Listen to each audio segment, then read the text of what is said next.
Welcome back guys. Vishal Gupta आपका teacher. कैसे हो आप सब गाइस। इस वीडियो में मैं आपको सीए फाउंडेशन का जो हमारा पेपर है बिजनेस लॉज का, उसमें नया चैप्टर स्टार्ट कराने जा रहा हूं। Chapter number 2, the sale of goods act 1930। तो गाइस, अगर आपने मेरे चैनल को सब्सक्राइब नहीं किया हुआ तो आप मेरे चैनल को सब्सक्राइब कर लीजिए, क्योंकि मैंने उसमें पहला नंबर चैप्टर है जो द इंडियन कॉन्ट्रैक्ट एक्ट 1872, वो पूरे का पूरा मेरे यूट्यूब चैनल पे पड़ा हुआ है। आप प्लेलिस्ट में जाके वहाँ बिजनेस लॉ का जो प्लेलिस्ट होगी उसमें से वो सारा चैप्टर टॉपिक वाइज कर लीजिए, ठीक है जी। आप उसी से रिवीजन भी कर लेना और अपने नोट्स भी बना लेना। तो चलिए गाइस, स्टार्ट करते हैं। Unit number 1 of the sale of goods act 1930, formation of contract of sale में इस वीडियो में मैं आपको इसकी इंट्रोडक्शन कराऊंगा। सबसे पहले हम डेफिनेशंस की बात करते हैं कि कुछ डेफिनेशंस इंपॉर्टेंट होती हैं। पहला, sale of good act 1930 defines the terms which has been frequently used in the act which are as follows। इसमें कुछ टर्म्स ऐसी होंगी जो हमें frequently यूज करनी है। वो सबसे पहले क्या है गाइस, पहला है बायर एंड सेलर। ठीक है बच्चे, पहला क्या है, buyers and seller. Buyer means a person who buys or agrees to buy goods, और seller means a person who sells or agrees to sell goods. और उसके बाद both are different parties to the contract of sale of goods. Quite obvious, seller और buyer same नहीं हो सकते, वो अलग ही होंगे। उसके बाद आगे हम बात करेंगे गुड्स एंड रिलेटेड टर्म्स की, कि गुड्स क्या होती है इस केस में। सो गुड्स की definition means every kind of movable property other than actionable claim and money, includes stocks and shares, growing crops, grass and things attached to or forming part of land which are agreed to be served before sale or under the contract of sale।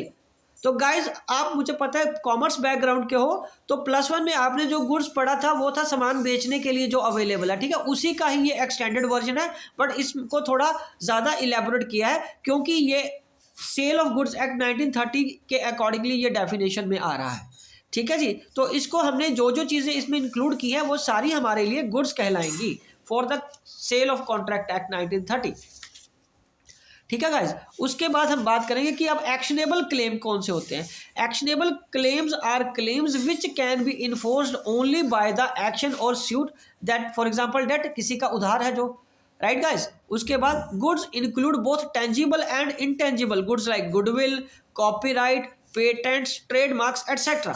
And stock and shares, gas, steam, water, electricity and decree of the court are also considered to be the goods, right guys. उसके बाद classification of goods, सबसे पहले existing goods, future goods, contingent good. उसमें existing goods में आगे 3 आते हैं, specific good, ascertained goods and unascertained goods, right guys. चलिए अब हम आगे बात करते हैं एग्जिस्टिंग गुड्स, एक एक करके उसकी डेफिनेशंस पढ़ते जाते हैं ना। एग्जिस्टिंग गुड्स क्या होती हैं। एग्जिस्टिंग गुड्स नाम से क्लियर हो रहा है, are such goods are which are in existence at the time of contract of sale. जैसे फॉर एग्जांपल ये पेंसिल है, मैं बेचने के लिए रेडी हूं, तो ये एग्जिस्ट कर रही है ना, ठीक है। For example that is these owned and possessed by the acquired at the buy the seller at the time of contract of sale. तो एग्जिस्टिंग गुड्स कौन सी हो सकती हैं, एक होती है specific goods. Specific goods means goods identified and agreed upon the time a contract of sale is made। और दूसरा ascertained goods। Ascertained goods are those goods which are identified in accordance with the agreement after the contract of sale is made। और unascertained goods कौन सी है, are those goods which are not specifically identified or ascertained at the time of making of the contract। They are indicated or defined only by description और sample. Sample से ही दिखाया जा सकता है। जैसे आपने कोई फ्लैट खरीदना है तो फ्लैट को आपको एक सैंपल फ्लैट दिखाया जाता है कि इस तरीके का आपको बना के दिया जाएगा, ठीक है जी। ठीक है, वो ये तो हो गया। उसके बाद हम आगे बात करेंगे फ्यूचर गुड्स की। तो मैंने अभी आपको ये एग्जिस्टिंग गुड्स कराया, एग्जिस्टिंग गुड्स में स्पेसिफिक, एसरटेन्ड और अनएसरटेन्ड कराया। अब हम बात करेंगे फ्यूचर गुड्स की। तो गाइस, फ्यूचर गुड्स क्या होती है, means goods to be manufactured or produced or acquired by the seller after making the contract of sale। A contract of sale of a future goods is always an agreement to sell। It is never actual sale because a person cannot transfer what is not in existence, ठीक है जी। वो manufacture करेगा ना, अभी हुआ नहीं है, इसलिए वो फ्यूचर गुड्स हैं। और उसके बाद Contingent goods, the acquisition of which by the seller depend upon the uncertain event contingency are called contingent goods. So contingent goods also operate as an agreement to sell or so far as the question of passing of the property of the buyers is concerned. In other words, like future goods, in the case of contingent goods are also the property doesn't pass to the buyer at the time of making of the contract. ठीक है guys, तो ये आगे सारी goods के types और उसकी definitions. अब हम बात करेंगे delivery. What is delivery? It's a form and derivatives. Delivery means voluntarily transfer of possession from one person to another. Simple. As a general rule, delivery of goods may be made by doing anything which has the effect of putting the goods in the possession of the buyer or any other person authorized to hold them on his behalf. Forms of delivery में आएगा actual delivery when the goods are physically delivered to the buyer. Right guys? Okay. और उसके बाद हम किसकी बात करेंगे? Actual delivery take place when the buyer transfers the physical possession of the goods to the buyer to the seller. When the seller transfers the physical possession of the goods to the buyer or to a third person authorized to hold goods on behalf of the buyer. This is the most common method of the delivery. ठीक है बेटा. उसके बाद constructive delivery, when it is effective without any change in the custody or actual possession of the thing, as in the case of the delivery by allotment. Constructive delivery take place when a person in possession of goods belonging to the seller acknowledges to the buyer that he holds the good on buyer's behalf. और symbolic delivery कैसे आएगी? Where there is a delivery of a thing is a token of transfer of something else. That is, delivery of goods in course of transit may be made by handing over document of the title of goods like bill of lading, railway receipt, or delivery order, or the key of a warehouse containing the goods is handed over to the buyer. Where actual delivery is not possible, there may be delivery of the means of getting possession of the goods. Right guys? Okay. चलिए अब हम आगे discuss करते हैं.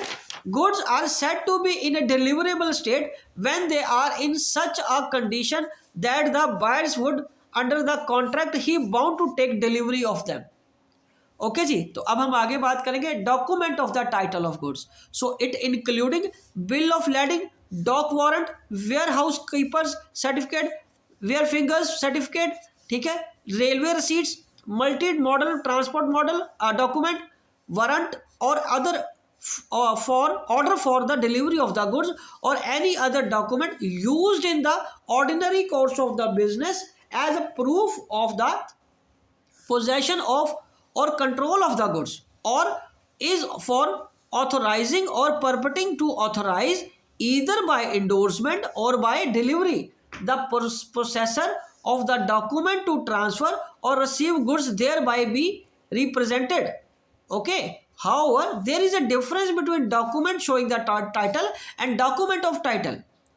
जो एक share certificate होता है वो है document showing the title but not a document of title. It is merely shows that a person named in the share certificate is entitled to the share represented by it, but it doesn't allow that person to transfer the share mentioned therein by mere endorsement on the back of the certificate and the delivery of the certificate. ठीक है बच्चे. चलिए अब हम बात करेंगे mercantile agents. ठीक है, एजेंट्स कौन होते हैं? Mercantile agents. तो उसके बारे में हम बात करेंगे अभी. ये देखिए मर्केंटाइल एजेंट्स कौन है.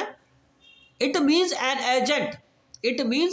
Agent who is in the customary course of business has so such agent authority either to sell goods, to consign goods for a purpose of sale, और to buy goods to raise money on the security of the goods. उसके बाद property have never ownership, have been ownership और general property. In every contract of sale, यहाँ in आएगा, in every contract of cell the ownership of goods must be transferred by the seller to the buyer और there should be an agreement by the seller to transfer the ownership of the buyer. It means the general property, right of ownership in goods and not merely a special property. और उसके बाद insolvent कौन होता है? So a person is said to be insolvent when he ceases to pay his debts in the ordinary course of business or cannot pay his debt as they become due whether he has committed an act of insolvency or not। उसके बाद price, when the money consideration for a sale of goods it is a value of good expressed in monetary term, it is essential requirement to make a contract of sale of goods। और last but not the least, quality of goods includes their state or condition। ठीक है जी, ये उसकी state और condition बताती है कि goods किस तरीके की क्वालिटी के हैं। तो गाइस ये टॉपिक और ये इंट्रोडक्शन मैं यही कंक्लूड करता हूँ। आई होप कि इसकी इंट्रोडक्शन आपको अच्छी तरह समझ आ गई होगी। तो बाकी इसका चैप्टर का आगे पोर्शन हम नेक्स्ट वीडियोस में करते जाएंगे। तो आप मेरे चैनल के साथ जुड़े रहिए और अपना कोर्स कंप्लीट करते रहिए। ओके जी, डन, गुड लक।